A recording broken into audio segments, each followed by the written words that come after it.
it's been leadership without a good roadmap and sort of Mhm. finding and figuring your way. I think it has really helped the concept of leading from beside.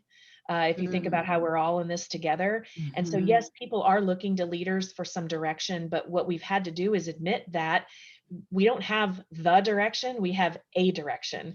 Mhm. And we have, I think, been much faster in the last 18 months. Speed to decision, speed to execution. Our CEO has said, let's get it out, and then we'll modify and adapt, as we need Mhm. to. Let's not spend too much time thinking about it. Let's spend more time doing.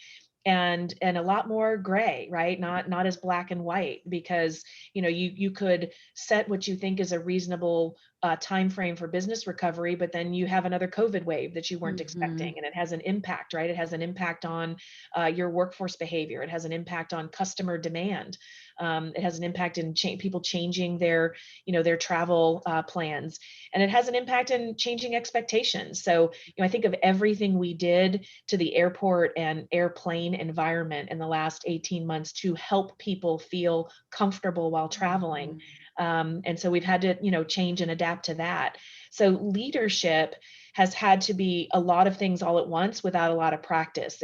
You mentioned, Mhm. resiliency, certainly resilient, right? Mhm. You could, there's been some fatigue. And so you have to figure out how to deal with and admit that fatigue, but not let it become um, overwhelming to the point that you can't, turn around and lead and be that positive force. So that Mhm. futuristic arranger in me, I think, has been very helpful, because I'm constantly out on the horizon saying, when we've recovered, here are Mhm. opportunities, and we've got to get from here to there. I think that, without the blueprint, without, being able to look back at a playbook or a manual, because we've never been here before, there's been a lot of freedom to, honestly fail fast. And so a lot more Mhm. vulnerability, I think, has come through in leadership in the last 18 months as well, where it's like, well, we're going to try this. Remember, I said it's a direction, not the direction. Mhm. And if it's not working, then we're going to stop, evaluate, and Mhm. pivot pretty quickly.